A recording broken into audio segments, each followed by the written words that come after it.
Bones tardes a tots. Un dia més d'aquest mes de l'eficiència energètica proposat per les tres associacions ACINEM, Infocal y Aptecir. Buenas tardes a todos. Lo primero que tenemos que hacer esta tarde es el sorteo de la bicicleta entre los que asistieron a la última jornada, a lo que va a proceder a hacerlo Magdalena. Endavant. Buenas tardes. Procedemos a... Aquí tenemos todo el listado de todos los asistentes a la jornada anterior. Recordamos, como siempre, que es conveniente que los que participan en esta jornada de hoy en su cámara indiquen nombre y apellido. Si sale el nombre de la empresa o el nombre que no podamos identificar, no podrá participar en el sorteo. Bueno, aquí tenemos todos los asistentes a la jornada anterior y ya vamos a proceder a sortear. El ganador es Salvador Rosselló Bujosa. No sé si estará hoy aquí. Es un socio de ACINEM y si no está aquí, pues ya sí, se le comunicará personalmente. Muy bien. Enhorabuena. Sí, muy buenas, Salvador Rosselló. Bien, la jornada de hoy se llama Calidad de Aire y Soluciones. Desde Aptecir, cuando planteamos las distintas jornadas, sí estábamos seguros de que uno de los puntos fundamentales era hablar del aire, de la calidad de aire y de toda la problemática que en este momento y todo este año hemos tenido respecto a la calidad y en cómo tratarla, y respecto a la dilución de virus y en general lo que es la calidad del aire, que es especialmente importante ahora, pero siempre es muy importante lo que es la calidad de aire, la cantidad de CO2 y de oxígeno que tenemos disuelto en el aire que respiramos y los sistemas que tenemos para tratarlo. Para esto, esta tarde nos van a presentar la ponencia. Ara, perdona'm, moltes he perdut els noms que tenia aquí. Àlex Sanchís, que és el responsable técnico de Fender España, y Rafael Díaz Vega, responsable de AESCAI, la Asociación Española de Calidad de Aire. Ellos nos van a exponer la importancia del aire que respiramos y los distintos tratamientos que tenemos para conservar esta calidad. Y yo no me enrollo más, os dejo que adelante con la presentación. ¿Qui comença, Àlex? Sí. ¿Presenta Rafael? Sí.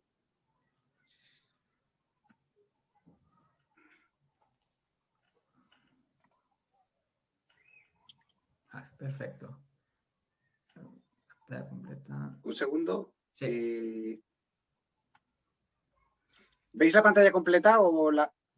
Correcto, sí. Sí, perfecto. Recordaros simplemente que tenéis el chat para ir haciendo preguntas mientras duran las ponencias. Algunas quizá las podemos hacer en el mismo momento, si no, en general se resuelven al final. Por tanto, pero podéis seguirlas escribiendo cuando queráis. ¿Vale? Cuantas más, mejor. Si es más interesante. Gracias. Gracias a Miquel. Bueno, primero, dar las gracias a todos los asistentes por asistir a esta ponencia. Como ha introducido Miquel, hablaremos de la calidad del aire, de todos estos contaminantes que nos encontramos en este aire interior y sus soluciones y el efecto que tiene tomar decisiones en cuanto al control de esta calidad del aire. Como ha presentado a Miquel, mi nombre es Àlex Sanchís, responsable del Departamento Técnico y de Proyectos en Fender España, Fender Grupo Ibérica, y contamos con la colaboración y con la participación de Rafael Díez, doctor ingeniero industrial y director técnico en AESCAI. Si pasas a Rafael, por favor. Vale. En la ponencia de hoy trataremos diferentes puntos. La calidad del aire es, como decía Miquel, un tema importante, lo ha sido siempre, lo sigue siendo ahora y ahora se está dando una relevancia dada la situación en la que nos encontramos y es importante, ¿no?, tener en cuenta o ser conscientes de la importancia de tener este control o de conocer estos contaminantes interiores y cómo evitar que estos contaminantes se concentren en altas cantidades que puedan afectar a la salud de los ocupantes. Pasamos el 90% de nuestro tiempo en espacios interiores y este valor es un valor que viene dado de años atrás y que seguramente en la actualidad, dada la situación, repito, llega a ser incluso más alto. Y además, la construcción, la edificación, poco a poco avanza hacia sistemas más eficientes en los que el ahorro energético es un pilar y es parte fundamental y lleva a que los edificios cada vez sean más herméticos. ¿Qué conlleva que sean más herméticos? Que todas estas infiltraciones, esta ventilación descontrolada que teníamos en la antigüedad, al final esta comunicación directa entre el exterior y el interior, estas infiltraciones, se evitan. Y se evitan para mejorar la eficiencia energética, pero en este caso lo que hace es magnificar la necesidad de una correcta ventilación. ¿Qué encontramos en estas viviendas herméticas, en estas viviendas en las que no tenemos una conciencia de estos contaminantes y que no ventilamos correctamente y suficientemente? Pues que el aire interior puede llegar a estar hasta 7 veces más contaminado que el aire exterior. Es por todos conocidos que el aire exterior es un aire, poco a poco nos encontramos también una contaminación en las grandes ciudades que afecta a la salud de la gente. La polución es un problema muy importante, pero podemos encontrarnos espacios interiores en los que la contaminación puede llegar a ser más elevada. ¿Contaminación de qué tipo? Por ejemplo, contaminación que producimos con la ocupación, como puede ser el dióxido de carbono, el CO2, como puede ser la humedad, contaminantes que desprenden una serie de materiales que todo el mundo tiene en estos espacios, como oficinas, como la vivienda, que pueden ser adhesivos, pinturas, maderas, que desprenden compuestos orgánicos volátiles, formaldehídos. Son componentes que se encuentran en esos espacios interiores y que es importante o es imprescindible eliminar y extraer al exterior para garantizar una buena calidad de aire interior. ¿Cómo? A través de sistemas de ventilación que además de extraerme estos contaminantes del interior al exterior, además me filtran el aire que estoy recogiendo del exterior para evitar todas estas partículas en suspensión que nos encontramos en el aire del exterior. Estos contaminantes, en su gran mayoría, son casi imperceptibles, son invisibles y es difícil que seamos conscientes, a no ser que tomemos a conciencia medidas de esta calidad del aire que nos envuelven. Y eso lleva a que una de cada 2 viviendas pueda estar directamente contaminada por estos compuestos. Por lo tanto, es importante tener en cuenta qué contaminantes nos encontramos, es importante tener el efecto que tiene, ya no únicamente en la salud, sino también en la economía. Es importante tener en cuenta que todos estos contaminantes afectan directamente a los ocupantes y es a todos nosotros en que se aumentan los problemas respiratorios, los problemas cardiovasculares y, por ejemplo, una evidencia de estos problemas derivados de la contaminación, tanto exterior como interior, es el aumento de las patologías derivadas de alergias. Y es un problema que está en aumento y que está directamente vinculado con estos contaminantes. Dicho esto, y viendo esta primera visión general de la calidad del aire interior y de estos contaminantes que nos encontramos, doy paso a Rafael, que nos hará una explicación mucho más concreta de qué contaminantes nos encontramos, por qué se forman estos contaminantes y además cómo poder tratar estos contaminantes interiores y la importancia que tiene además tratarlos.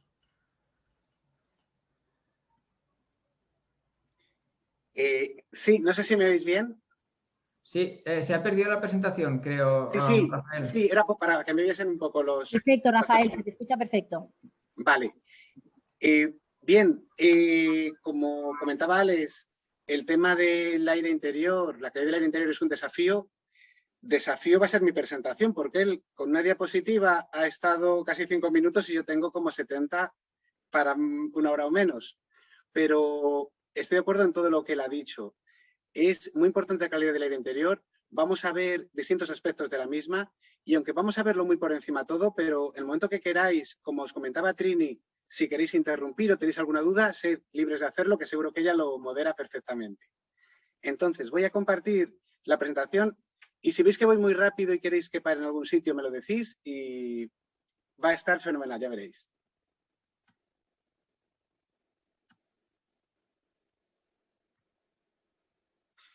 Vale, no sé si veis la presentación bien otra vez.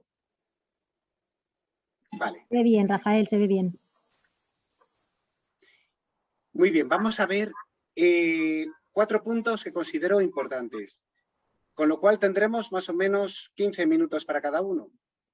Temperatura y humedad, cómo influyen en el confort, contaminantes del aire, cómo influyen en la salud, y EQ y economía. La economía es lo que mueve el mundo, por suerte o por desgracia, y veremos cómo está muy relacionada con la calidad del ambiente interior.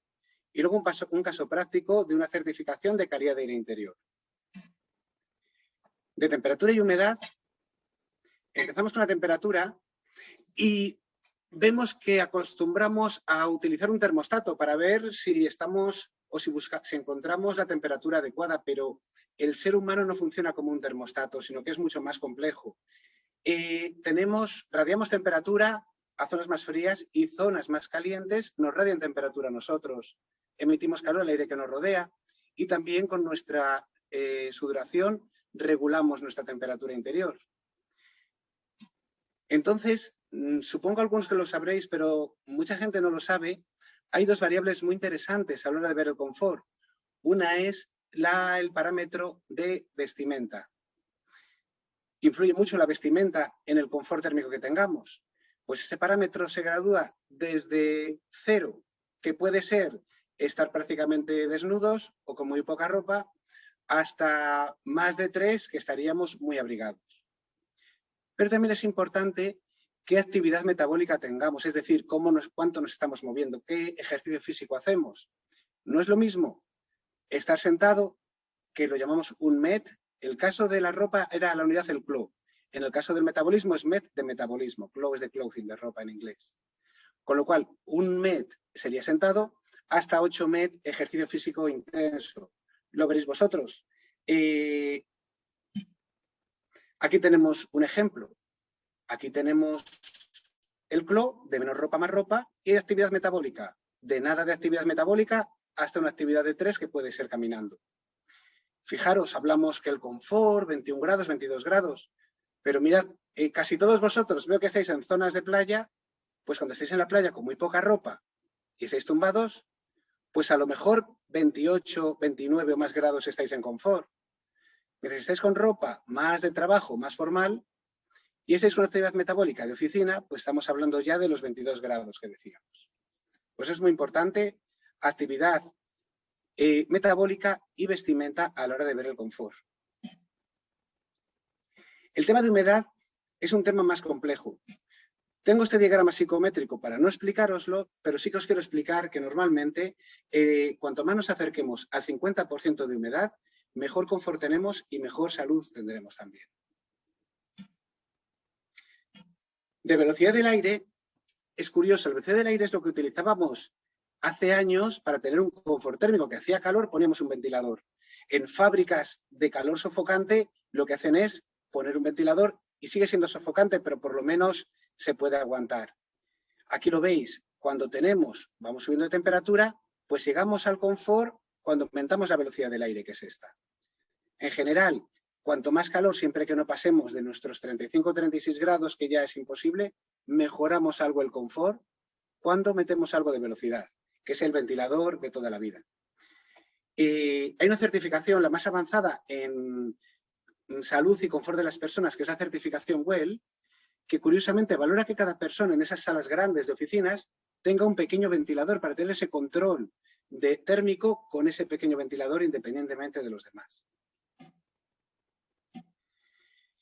Y aquí vemos nuestro confort higrométrico, que tiene humedad, velocidad del aire, temperatura radiante y temperatura del aire. Muy interesante la temperatura radiante. Para que os hagáis una idea, la sensación térmica que tenemos es una media entre la temperatura de las paredes que nos rodean y de la temperatura del aire que nos rodea. Lo veis, por ejemplo, cuando estáis al sol. El sol es un elemento radiante con mucha temperatura, pues a lo mejor podemos estar en un lugar más fresco y estar a gusto. Cuando tenéis suelo radiante, esa temperatura radiante ha ascendido y un aire algo más fresco, seguimos estando en confort. Con lo cual, la temperatura radiante es tan importante como la temperatura del aire, porque más o menos la media de ellas es la temperatura que nosotros sentimos. Hay algunos diagramas de que según qué temperatura tengamos, qué humedad haya y qué temperatura operativa, que es la que sentimos cuando estamos en confort. Por lo general, esto lo notáis mucho las personas que estáis en zona de costa. Cuando tenemos bastante temperatura y vamos subiendo y aumenta la humedad, salimos de la zona de confort. Sentimos agobio y sentimos que no hacemos más que sudar y no acabamos de sentir esa frescura que el sudor en teoría nos debería dar. Curiosamente, el profesor Fanger de Dinamarca relacionó el porcentaje de insatisfechos, que habréis oído hablar de él, cuánta gente está insatisfecha térmicamente, con el valor medio previsto. Según temperatura, humedad, velocidad del aire, da un valor medio previsto. Esto significa 0, la persona se encuentra en confort, menos 0,5, algo ligeramente frío, menos 1 frío, menos 1,5 más frío y menos 2 muy frío. Con varias variables conseguimos este número y con este número le llevamos a esta curva y nos da el 20 y tantos % de insatisfecho, por ejemplo. Es el profesor Fanger de Dinamarca y sus estudios, que llevó gente de diferentes razas, sexos y edades y les expuso a diferentes temperaturas y humedades, llegó a la conclusión, en la que yo no estoy muy de acuerdo, que esas personas con la misma vestimenta y la misma actividad metabólica, a unas determinadas condiciones de temperatura, humedad y velocidad del aire, tendría la misma sensación de confort. Y como veremos luego, no estoy de acuerdo del todo. Y también estudió el tema de olfativo y utilizó unas unidades nuevas, que era el OLF y el decipol, que también veremos. Todos sus estudios, al final, fueron normativas americanas y normativas internacionales, que son las que han copiado las normativas europeas.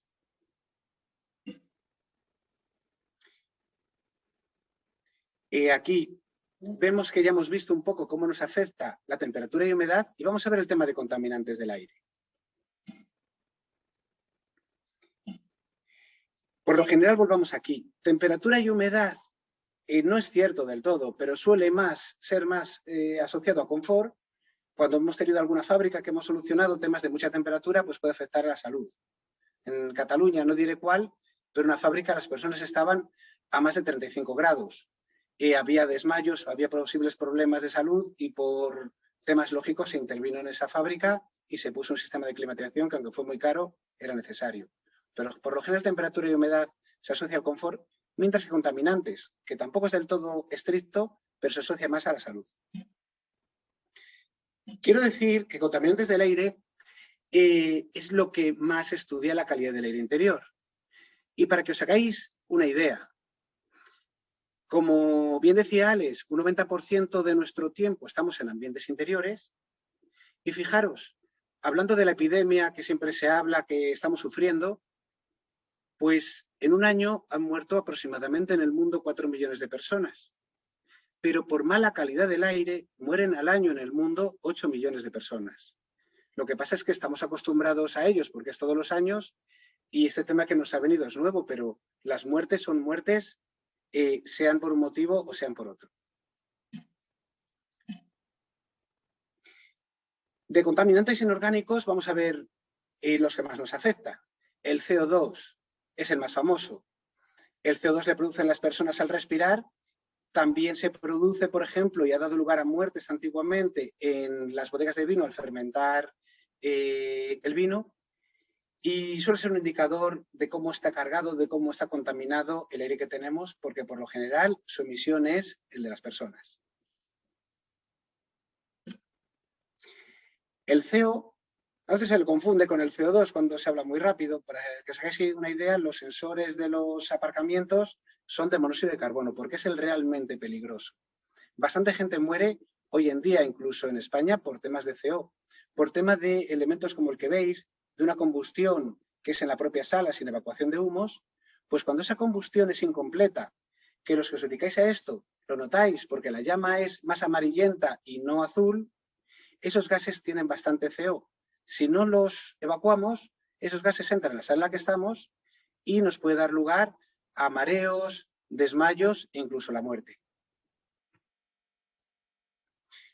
El ozono es muy curioso, todo el mundo hablaba de la capa de ozono, ahora ya se habla menos porque hemos evitado muchos de los gases que la perjudicaban, pero el ozono que nos llega a nosotros, no el estratosférico, que es muy bueno porque nos protege de la radiación ultravioleta, sino el troposférico, que es el que respiramos, es realmente peligroso. Esos purificadores de ozono que se han vendido mucho con el tema del virus, pues os voy a ser sincero, perjudican mucho antes a la persona que al virus. Con lo cual, donde se utilicen, tiene que ser una zona que esté sin personas y antes de que las personas lo utilicen, pues tiene que ser bien ventilada para que todo ese ozono se evacúe. Y pues causa problemas del sistema nervioso, daños respiratorios, como todos los temas de contaminantes.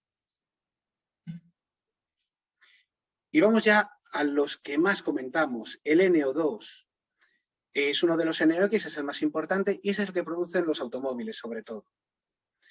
Pues, como todas estas enfermedades, nos afecta el sistema nervioso, empeora enfermedades que tuviésemos ya como asma y da lugar a bastantes ingresos en el hospital. El SO2 es muy conocido en las zonas que tenéis puertos. ¿Por qué? Porque suele ser un gas que emiten las combustiones de combustibles pobres, como puede ser el fuel que se utiliza en los barcos. Ahora mismo se tiende a prohibir, o es una tendencia que hay, se van a prohibir los barcos que utilicen fuel y va a tener que utilizar gasoil. Con lo cual, ese SO2, que es muy perjudicial y que entra en las ciudades donde tenemos esos cruceros, esos barcos de carga, pues se va a evitar. Y es un gas realmente dañino. El radón es más propio de zonas de interior, es un gas radiactivo, sobre todo de zonas graníticas, y se suele encontrar en los sótanos. Da lugar a cáncer y lo cierto es que en zonas ya de la meseta o de donde estáis vosotros, pero más al interior, es bueno el ver en esos sótanos, sobre todo cuando están más mal ventilados, si tenemos ese radón. Estos hemos visto eran contaminantes inorgánicos. Vamos a ver los orgánicos. Los orgánicos son curiosos porque son de los que más nos afectan en el interior, porque los metemos en nuestras viviendas y los metemos en nuestros edificios con nuestros materiales de construcción y con nuestras actividades de limpieza. Los volátiles orgánicos son los más comunes. Contaminamos nosotros a propósito, porque no se puede decir de otra manera, nuestro ambiente interior utilizando estos compuestos en limpieza y en construcción de edificios. Y nos da lugar a irritación de garganta, de ojos, mareos, fatiga, incluso, sobre todo, cáncer. Y el formaldehído, dentro de los volátiles orgánicos, es el más interesante, porque con pocas concentraciones actúa de un modo muy potente, con los mismos síntomas que lo que decíamos de los volátiles orgánicos, y es el que está en esas pinturas, sellantes, adhesivos que utilizamos. Si huele, es que tiene formaldehído. Un consejo, cuando pintéis sobre todo un dormitorio y también un salón, pero sobre todo un dormitorio, si lo pintáis con una pintura con base formaldehído, vais a notar un olor intenso, os vais a despertar con la garganta irritada y vais a coger ya puntos o papeletas para el día de mañana desarrollar un cáncer. Cuando pintéis vuestras casas, por favor, utilizar pinturas con base agua. Cuestan prácticamente lo mismo y las venden en los mismos sitios. Y además lo dice, baja en formaldehídos o baja en volátiles orgánicos. Las partículas son muy interesantes, sobre todo en esta época de epidemias, porque el virus, esté por sí mismo o esté formando parte de otra partícula mayor, es una partícula. Con lo cual, el controlar esa calidad del aire en partículas es interesante para evitar en lo posible no solo problemas de calidad del aire que nos da lugar a irritación de ojos, nariz y garganta, sino también para el tema de contagio de virus, que ahora tenemos ese problema. Y tanto por sí mismos como dentro de otras partículas mayores, vienen los organismos en forma de partículas, con lo cual podemos tener más ataque de asma, temas de alergias, temas de irritación de ojos y mucosas, y en algunos casos podemos llegar incluso a la muerte por estos microorganismos que pueden entrar en nuestro cuerpo, como hemos visto con el caso de los virus. Y vamos a la percepción del aire contaminado, que algo os avanzaba. Fijaros, aquí el profesor Fanger dio unas nuevas unidades. Una era el OLF. El OLF es lo que emite una persona con una higiene normal. Antiguamente se podía fumar, si os acordáis, los que tengáis alguna cierta edad como yo, que se podía fumar en las oficinas. Pues se considera que esa persona que fumaba emitía 25 OLFs, 25 unidades de contaminación. ¿De acuerdo? Y se estimaba que si una persona emitía un OLF y estaba en una zona que tenía 10 litros por segundo de ventilación, pues esa zona tendría un decipol de contaminación.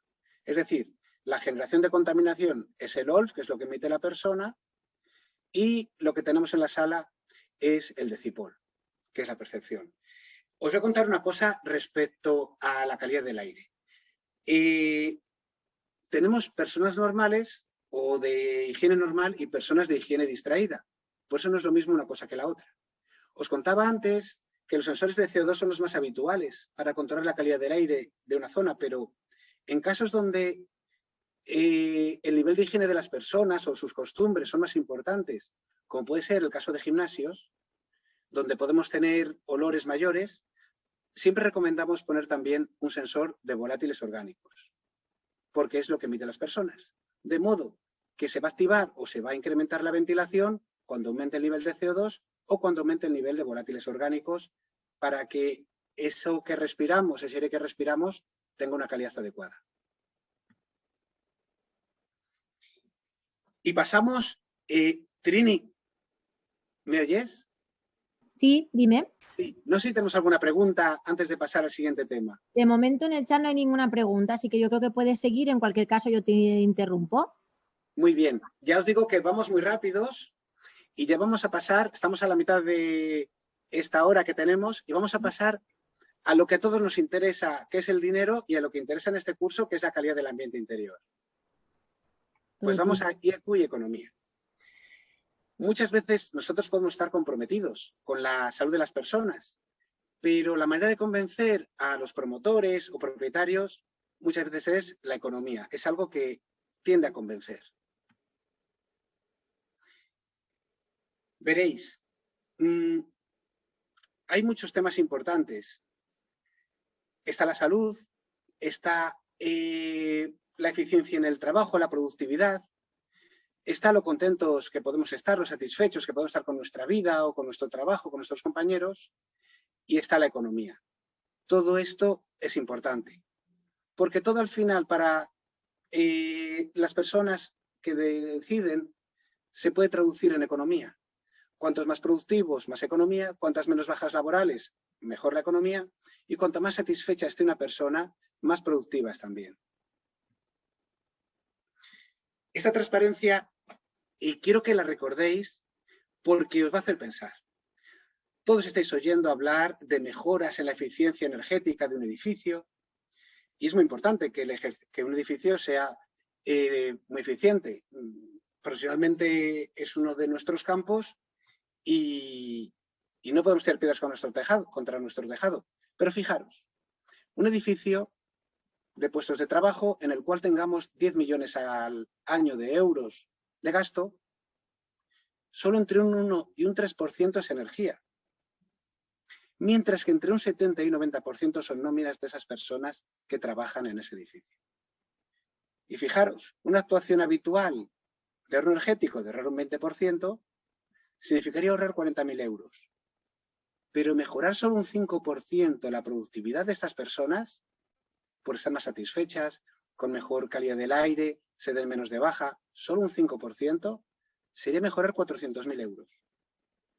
Y hablo aquí del coste de las personas, no hablo de la mejora de su productividad siquiera. Fijaros, un esfuerzo interesante 40.000, un esfuerzo ligero 400.000. Por eso es importante invertir en las personas. Hay muchísimos estudios que dicen que la calidad del aire interior afecta incluso en un 10% de la productividad, que tenemos muchas menos bajas laborales cuando tenemos buena calidad del aire, y que cuando tenemos un buen confort térmico o mal confort térmico, mejor dicho, nos reduce un 10% esa productividad. Esto no es nuevo, incluso periódicos de tirada masiva para personas de cultura general que no se dedican a nuestra área, pues están interesados y hacen artículos referentes a lo bueno o malo que es la buena o mala calidad del aire, referente a la productividad o a la salud.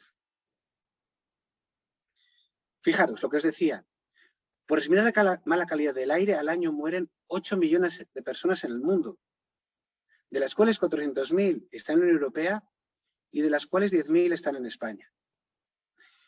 Pero por esas emisiones de CO en el hogar que os contaba, de esas estufas que estaban con una mala combustión, todos los años tenemos 200 muertes en España. Puede ser mucho, puede ser poco, pero son 200 muertes que se pueden evitar. Lo mismo que el resto, porque muchos dirán, sí, es que hay ciudades muy contaminadas. Pero ojo, que ya lo comentaba Alex al principio, el 90% de nuestro tiempo estamos en el interior de edificios. Eso significa que el 90% del aire que te respiramos está dentro de nuestros edificios. Y es curioso, nuestros edificios, que lo decía ya Alex, están más contaminados que el exterior. Es como si un día que llueve, lloviese más dentro del edificio que fuera, para que veáis esa contradicción.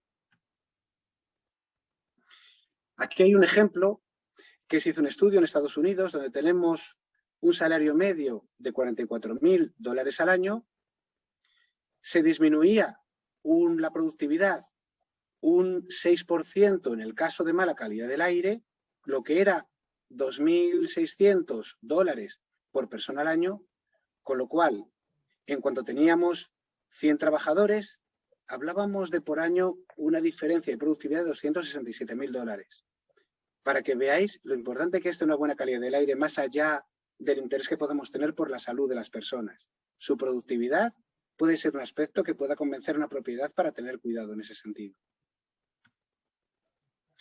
Y volvemos a la transparencia mágica que os comento. Todo el mundo tiene claro que tenemos que ahorrar energía, que tenemos que ser eficientes con nuestra iluminación, nuestra climatización. Pero hablamos sobre entre el 1 y el 3% de nuestro gasto.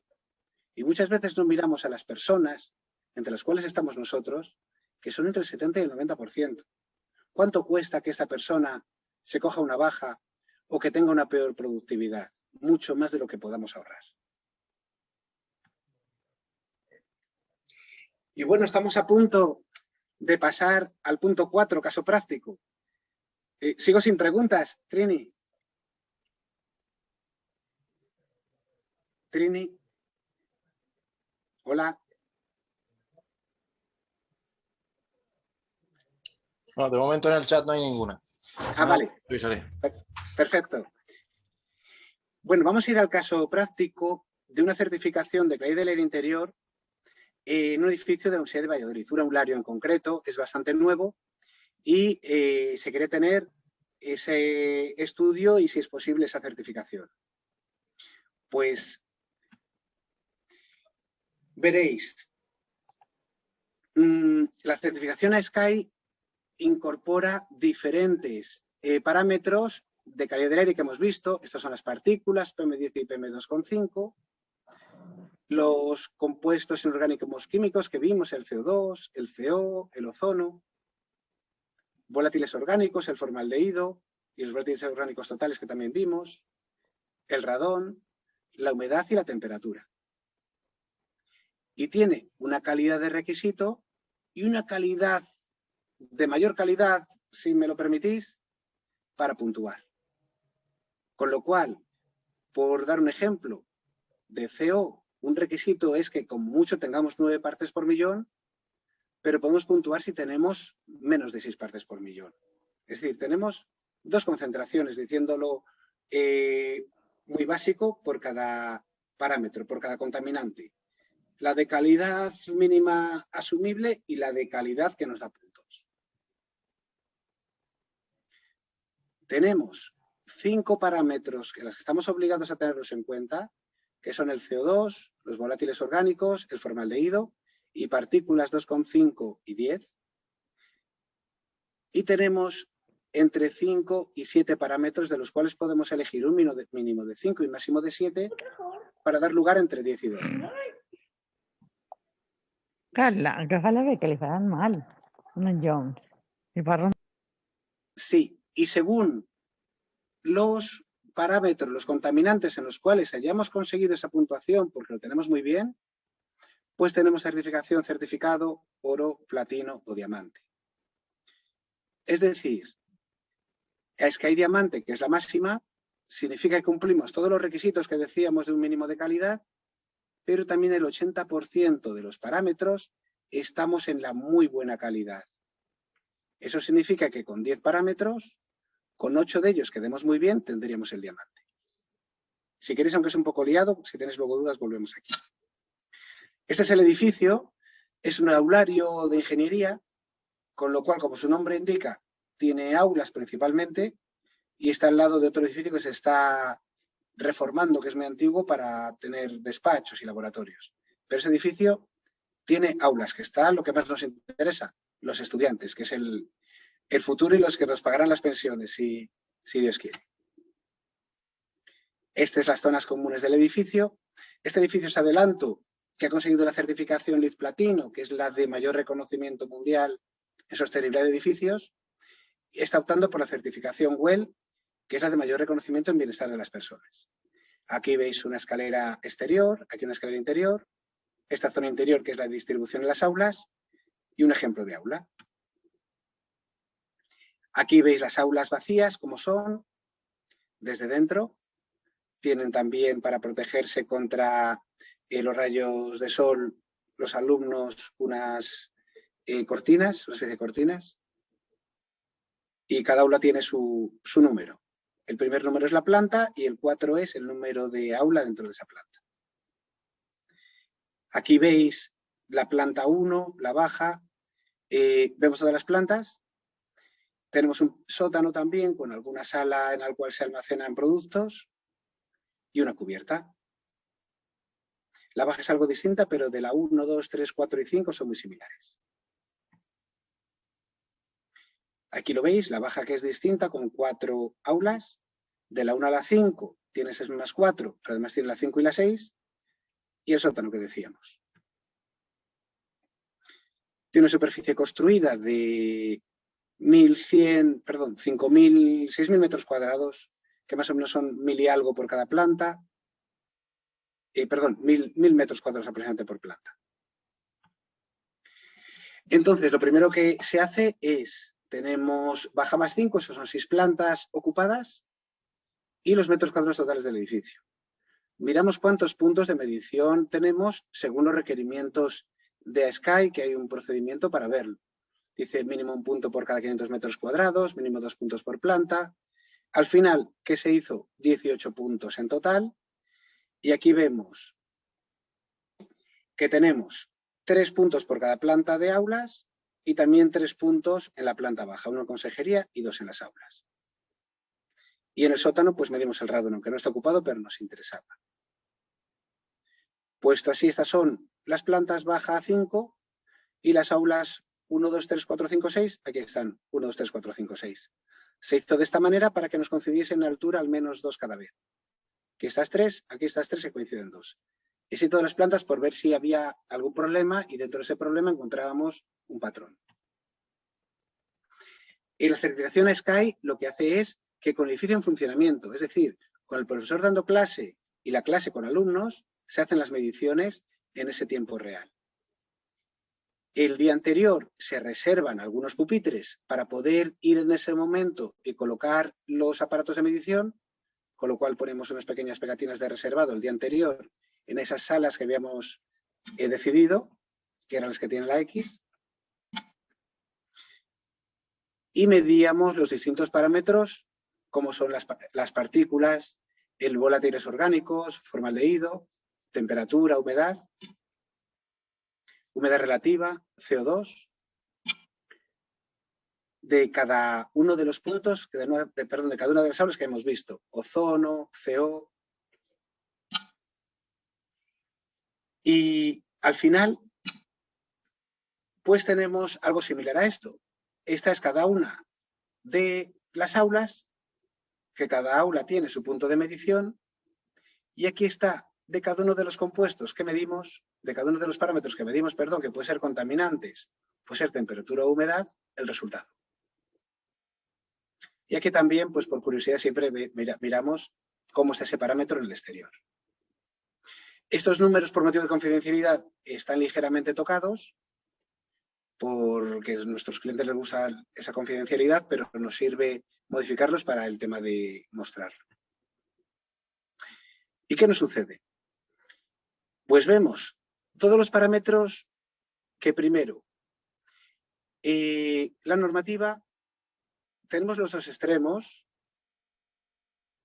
Los parámetros extremos son estos, es decir, donde más tenemos de PM10 es 6, cuando nuestra normativa dice 50, con lo cual hemos aprobado.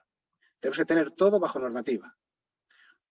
Ojo con el CO2 y la humedad relativa, que lo tenemos en naranja porque luego nos van a decir algo.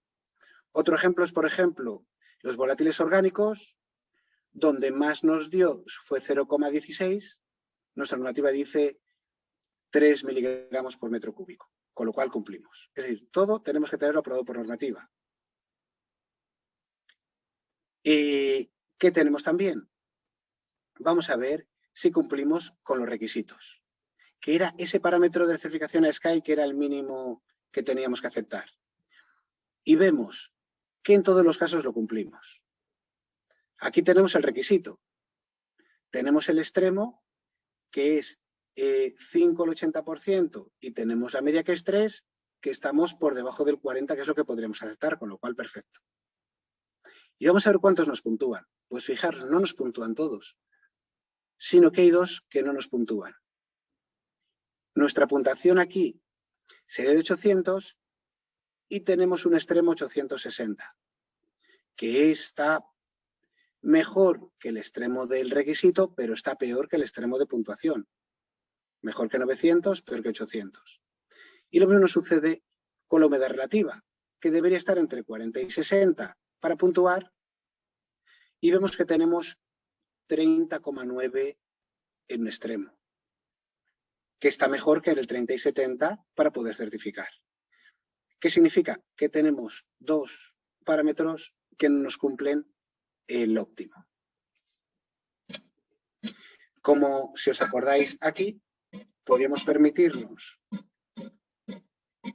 pues lo pongo así rápido, podemos permitirnos de 10 parámetros que solo 8 diesen el óptimo para conseguir la máxima certificación, que es diamante.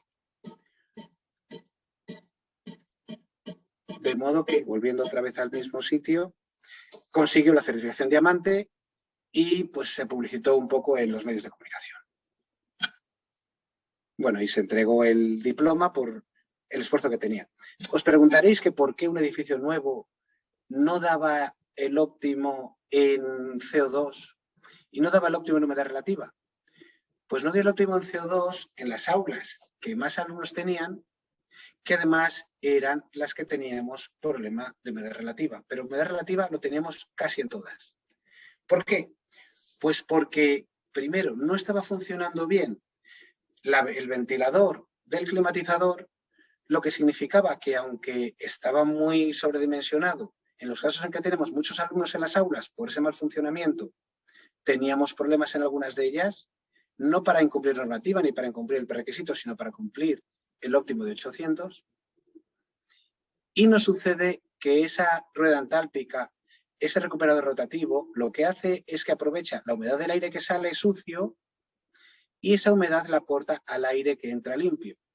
Este edificio está en Valladolid, que es una zona muy seca, con lo cual no estaba aportando esa humedad relativa al aire que entraba y por eso estábamos en unas humedades en torno al 30 y algo por ciento, que es ligeramente baja para lo que es el confort ideal, que podría dar lugar a que personas a lo mejor con lentillas o susceptibles de ojos secos pues puedan tener alguna molestia. Como digo, se entregó el diploma de Skype y con eso terminamos la certificación. Y con esto hemos terminado los 4 puntos que os he querido dar en una hora, que veo que más o menos he cumplido. Y ya quedo para si queréis hacer algún comentario o decir alguna pregunta. Hola, Rafael. Sí que hay preguntas en el chat, creo que las va a hacer el presidente de Aptecir, Miquel Arbona, si no me equivoco. Si veo que él no está por aquí, pues te las voy a hacer yo. Miquel. Perfecto. Sí, mira, una de las que has hablado del radón, y hemos oído hablar del radón últimamente más que nunca, y especialmente en Baleares lo que me gustaría saber es si tenemos que preocuparnos del radón normalmente, ya que no somos un territorio granítico, o no existe aquí. Veréis, el radón es un gas radiactivo que se da, como muy bien has dicho tú, en zonas graníticas, pero estamos encontrando, curiosamente, en zonas no especialmente graníticas, como puede ser Valladolid, que fijaros, el límite normativo está en 1000 Berkeleys por metro cúbico, si no recuerdo mal la unidad o algo así. Estábamos en 40. Diréis, muy poco, pero no es tan poco, 40 sobre 1000. Es decir, es un 5%, no está en 0. Lo que quiero decir con esto es que una zona que quizá no sea muy granítica, pero que tengamos alguna ligera producción, si tenemos mala ventilación, se nos puede acumular ahí el radón. Yo lo que haría sería, en los edificios más importantes, sobre todo los que tengan sótano, que es donde se puede acumular, y sobre todo sótanos sin ventilación, ahí no estaría mal el hacer una medición por estar seguros. Perfecto, muchas gracias. Otra pregunta es saber si los sistemas de ventilación disponen de medida, o sea, si pueden medir el polen en suspensión, o si ese es un punto importante a medir. A ver, el polvo en suspensión, lo que son partículas. El polen. El polen. No conozco ningún equipo, al menos estándar y de medida continua, que mida el polen. No lo conozco. Es decir, el polen es una partícula y medidores de partículas sí que los conozco. Mientras que el polen, cuando tenemos algún elemento extraño como ácaros, polen, etcétera, lo que estamos haciendo es tomar muestras y llevarlo al laboratorio. Vale. Y los equipos al final, perdona que añada, los equipos al final, equipos que cuentan con filtración, como puede ser un recuperador de calor, están filtrando este aire del exterior que se recoge, y en esta filtración se están filtrando todas estas partículas. No hay una medición de las partículas que se retienen, pero sí que hay esta filtración, pero no como tal una lectura de la cantidad ni de estos parámetros. Correcto. También nos piden cómo conseguir ppm de CO2 inferior al que tenemos en el exterior, si a veces en el exterior superan los 800 ppm. Nosotros los ppm que tenemos en el exterior, fijaros, en la normativa española son la referencia. Es decir, lo establece como base y nos admite que tengamos el exterior más 500 como mucho. Pero dado a que es un gas que está en nuestra atmósfera y que yo no conozco la manera de bajar el CO2 de una manera estándar. Es decir, es una concentración de fondo la que tenemos en el exterior. Sí, correcto. Yo siempre había pensado lo mismo. De hecho, estas concentraciones de más de 800 yo tampoco las he visto nunca, pero me lo creo si alguien lo dice. Sí. Perdón, ahora se me ha movido esto. Sí, Bueno, me he puesto la imagen mía, si otra pregunta es, bueno, has hablado de recuperadores entálpicos. Me gustaría saber que nos explicase la diferencia entre recuperadores sensibles y recuperadores entálpicos, que es una pregunta típica del gremio, que no sé si todo el mundo sabe la diferencia. Veréis, nosotros estamos acostumbrados a decir que tenemos que recuperar el calor del aire que emitimos sucio al exterior para que ese calor, por ejemplo en invierno quiero decir, ese calor nos ayude a calentar ese aire frío y limpio que viene del exterior. Y de esa manera ahorramos energía. Incluso es obligatorio en nuestra normativa el que tengamos ese recuperador y aprovechemos esa energía. Cuando nuestros recuperadores normales, que no hay un contacto de un aire con el otro, pues se cede en un intercambiador de calor ese calor del aire que sale en invierno por ese aire frío que entra. De manera que el aire que se escapa le enfriamos un poco, pero nos da igual porque va a la calle, pero el aire que entra le calentamos y ganamos esa temperatura. Los recuperadores entálpicos lo que tienen es que hay un intercambio de humedad. Ese intercambio de humedad es realmente interesante. ¿Por qué? Porque sobre todo en climas que tenemos muy secos y que tenemos, además que es uno de los mayores problemas en los edificios muy cerrados, como comentaba Alex al principio, tenemos muy poca humedad. Esa poca humedad está dando lugar a grandes problemas de irritación de gargantas, irritación de ojos, electricidad estática, etc. El poder aprovechar esa humedad del aire que sale, incluir el aire que entra, nos ayuda. Pero además, por un tema de diagrama psicométrico, nos ayuda también térmicamente. Por lo general, cuando tenemos una zona muy seca, nos viene muy bien ese recuperador entálpico. Cuando tenemos esa zona más húmeda, pues en ocasiones podemos no utilizarlo y utilizar el otro. Tenemos más eficiencia con el entálpico por lo general que con el estándar, que es un intercambiador de calor sencillo. Uno intercambia solo calor por proximidad de un aire que sale por el otro que entra, mientras que en el otro, al haber una cesión de humedad, es por lo que decimos que es entálpico.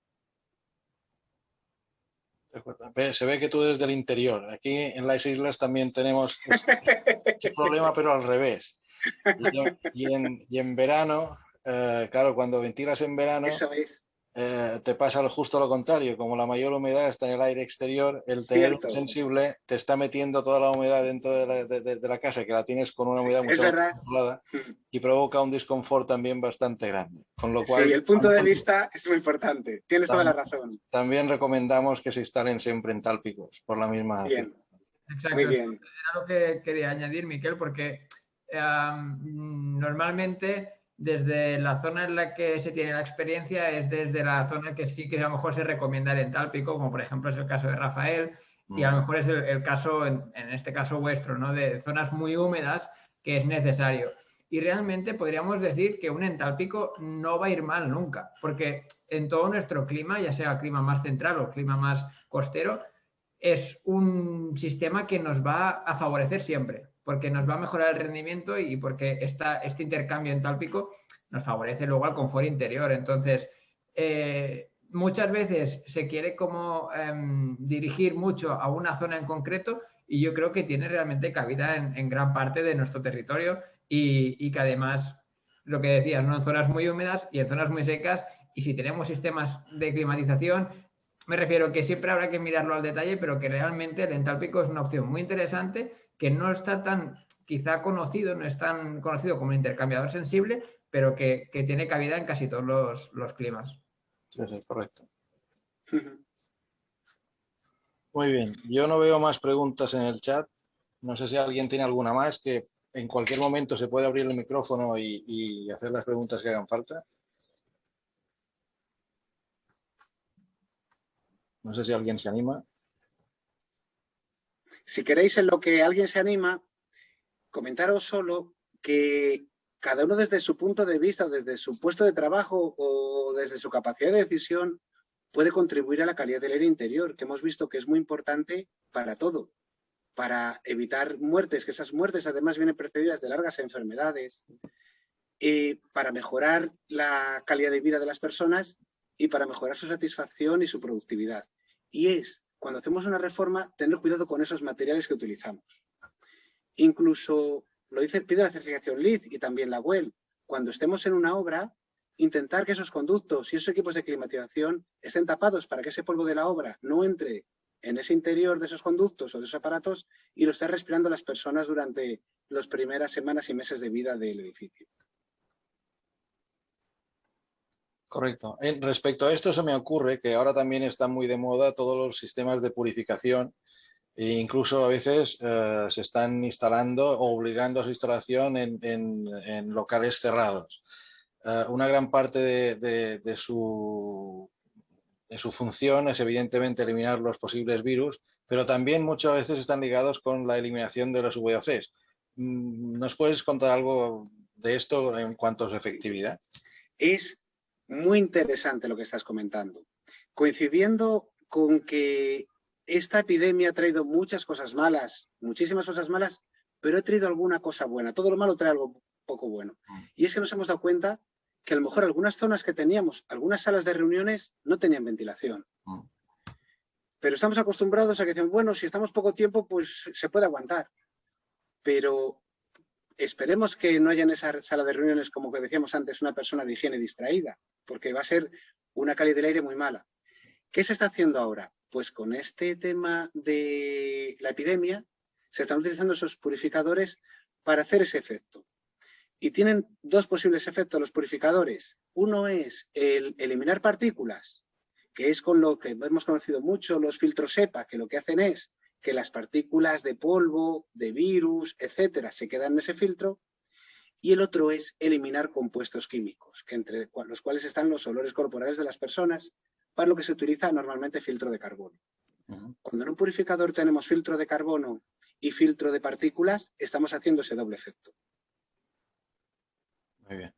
De todas maneras, vale la pena señalar, y ya que está aquí Alex, sobre todo, el que con los purificadores no se mejora la calidad de aire en cuanto a CO2, simplemente se eliminan las partículas, pero no mejoras la cantidad de oxígeno que hay. Para eso no quedan más narices que ventilar. Y dentro de la ventilación, evidentemente, como lo que interesa es estar sanos pero no cargarse el planeta, interesa siempre una recuperación de energía de la mayor eficacia posible. No sé si tienes algo que añadir tú, Alex. No te oímos. Micrófono. Perdón, que parezco nuevo con esto. No, que decía que esta es la pregunta más recurrente en este tipo de jornadas en las que, claro, los purificadores son algo nuevo que ahora parece que te lo pueden vender en cualquier sitio y que te salvan de cualquier tipo de problema en tu interior. Y que la diferencia clara, y que yo creo que ese es el resumen, es un purificador lo que hace es una recirculación del aire que tienes en el interior y una ventilación, y en este caso, como decías, ¿no?, para mantener esta eficiencia, pues un recuperador de calor, lo que hace es coger aire de fuera, aire limpio, e introducirlo al interior haciendo este intercambio. Entonces, ¿qué haces? Todo el aire interior viciado lo sacas al exterior, no lo recirculas, sino que lo sacas directamente fuera. Entonces, son sistemas muy diferentes en los que una es recircular un aire que está con estos contaminantes, lo vas a limpiar, pero lo estás recirculando, y otro es coger el aire directamente y sacarlo al exterior y volver a meter al interior un aire nuevo y limpio. Eso es la principal diferencia, y que ya te digo, es una pregunta que se hace muy frecuentemente en este tipo de jornadas, porque es algo que la gente ve un purificador y parece que sea un sistema que ya te quite de cualquier tipo de sistema adicional, y es únicamente yo creo que es una tirita en la situación en la que tenemos ahora, y que ventilar realmente es coger este aire viciado y sacarlo al exterior e introducir un aire limpio. Correcto. Yo también soy de ese parecer, pero bueno. Perdonadme, tengo un usuario que me pide que comentemos los filtros EPA de calidad mínima H13. No sé si Rafael, Alex. Sí, yo puedo comentar, aunque seguro que Alex tiene más información que yo. Nosotros, por ejemplo, ahora que estamos hablando de purificadores, los purificadores, estoy de acuerdo con Alex y con Miquel, pero hay que tener en cuenta que a veces hay que tomar una solución de compromiso en una economía muy limitada. Como solución de compromiso puede ser un purificador que nos quite esa urgencia que tenemos ahora, que es el tema de las partículas. Sí, pero, ojo, hay que colocar muy bien el purificador y saber muy bien qué purificador utilizamos, que para el virus ese filtro EPA es el más importante.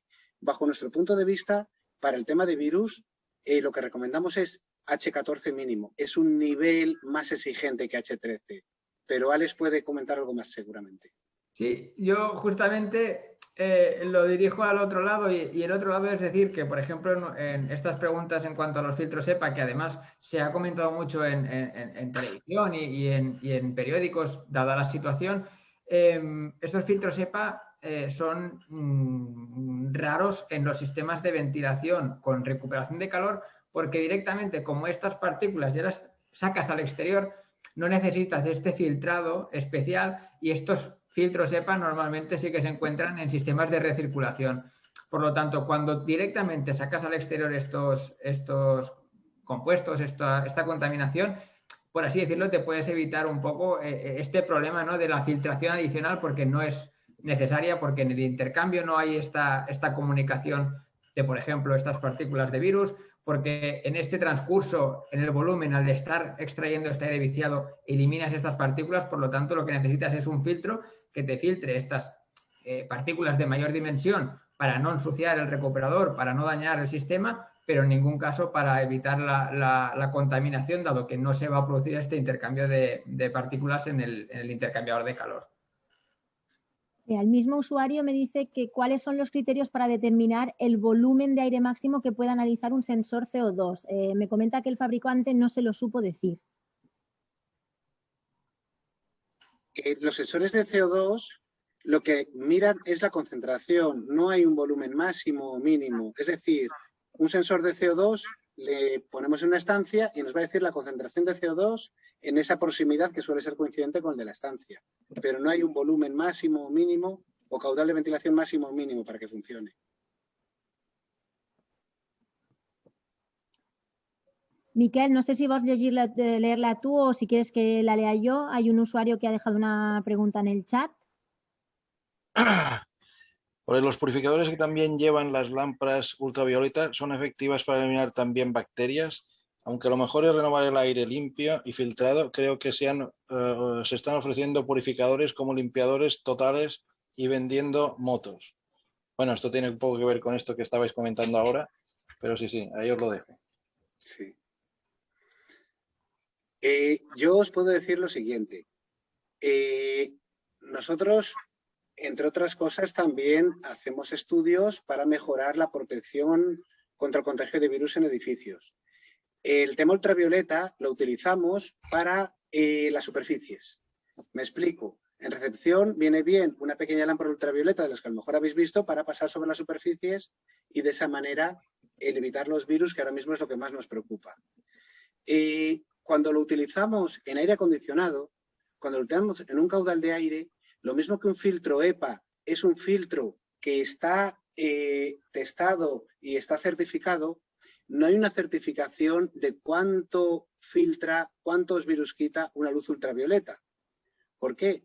Porque si tenemos ese virus que está dentro de una partícula y está en sombra, o no está el tiempo necesario actuando sobre él, ese virus no se va a desactivar, va a seguir siendo viable.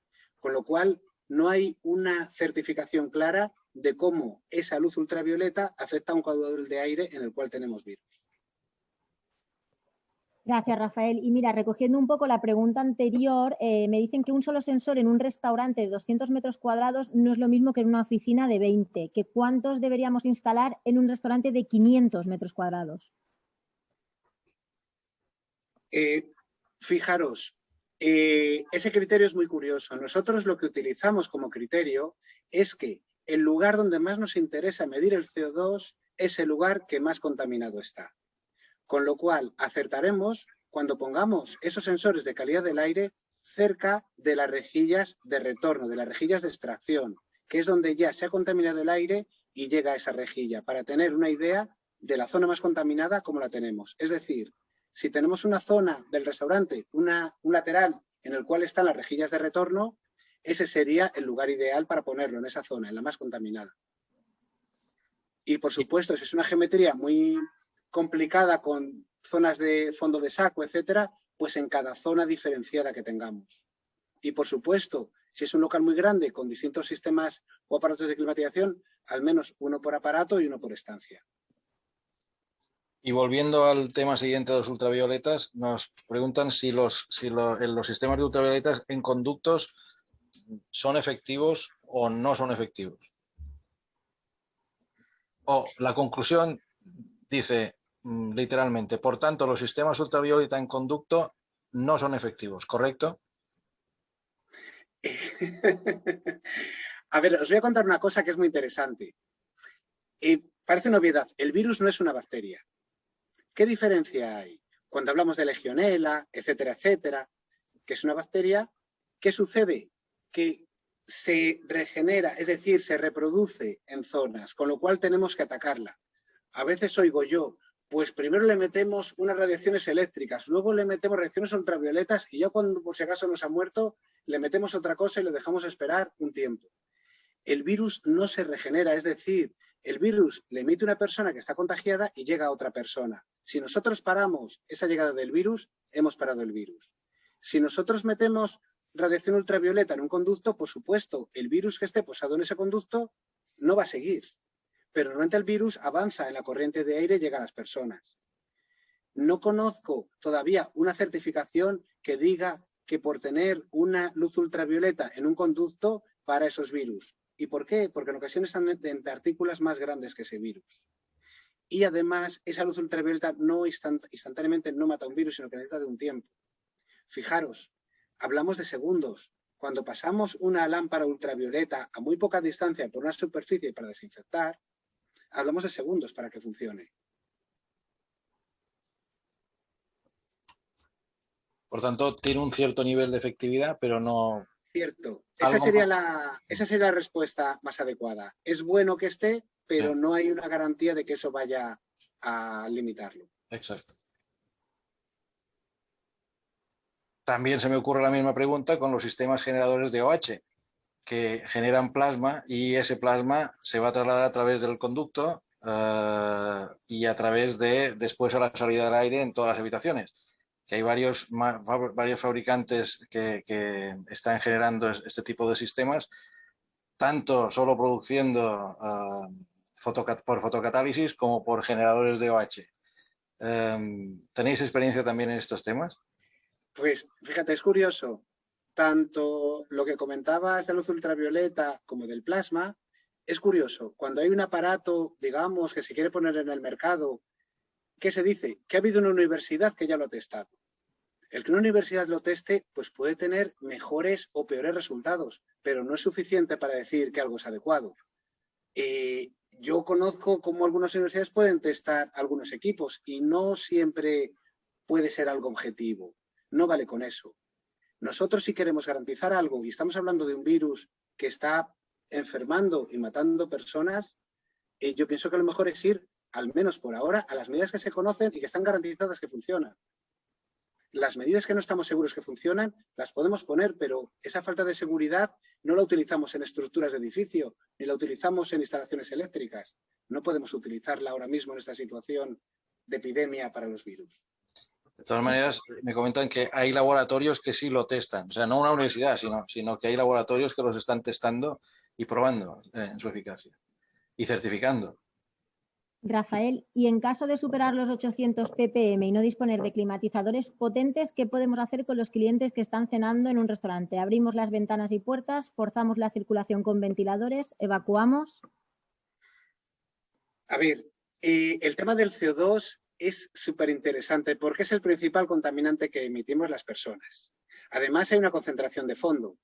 Nosotros, ¿qué es lo que hacemos? Tenemos esos sensores de CO2 porque si no, no sabemos qué concentración tenemos.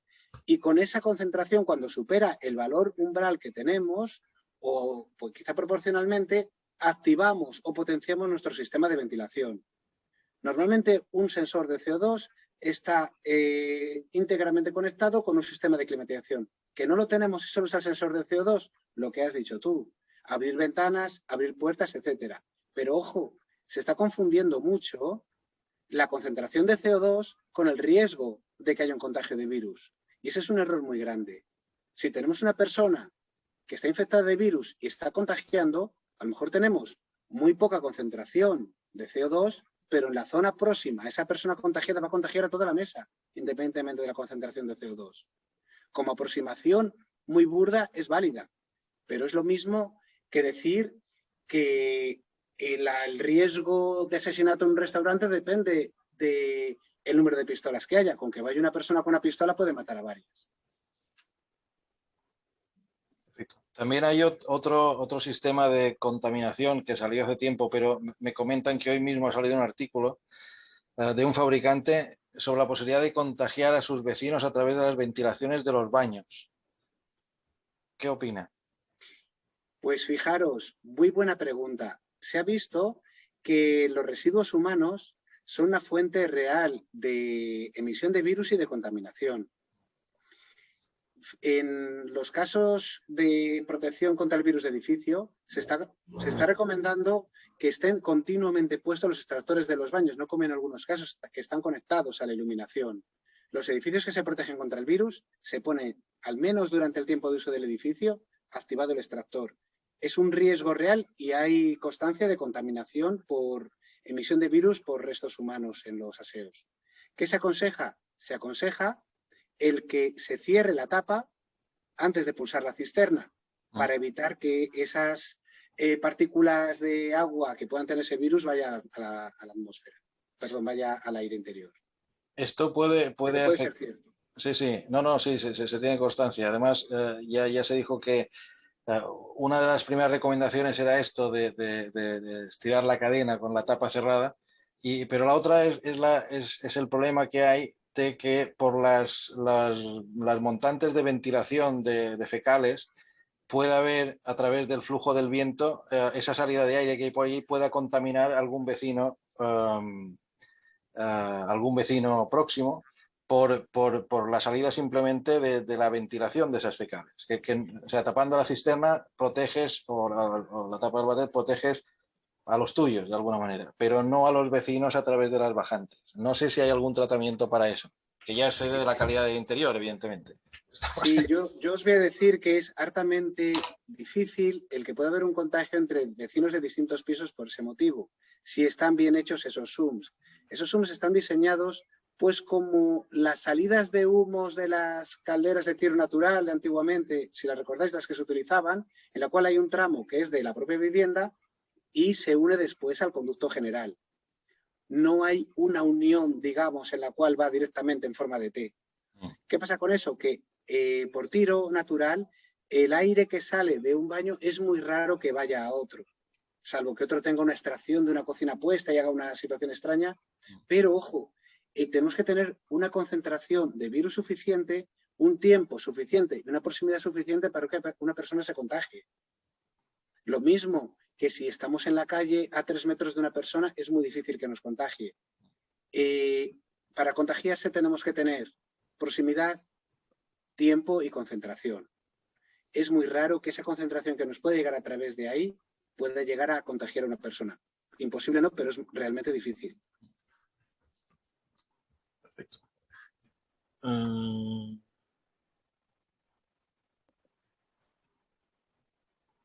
Muy bien.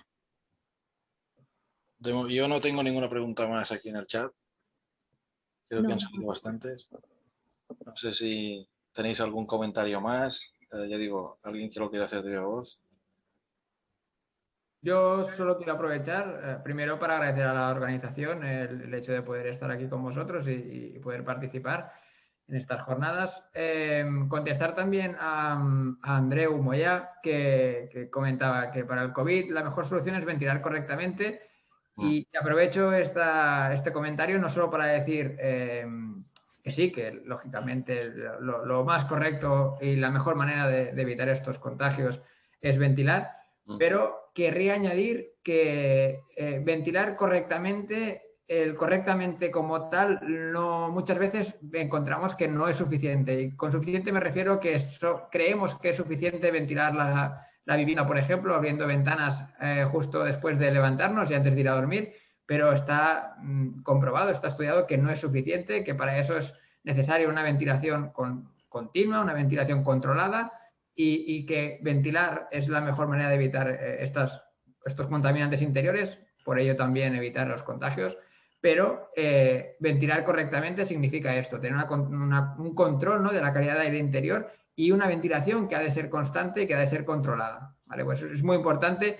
Hay estudios que comparan la ventilación continua con una ventilación por ventanas y se nota cómo se puede ver cómo las concentraciones en periodos largos en los que no se abren ventanas, como puede ser el descanso, las concentraciones se disparan y en esos momentos son los que echamos de menos no tener una ventilación que sea constante. Y yo añado que para que sea correcta, además, hay que recuperar el calor de ese aire de ventilación.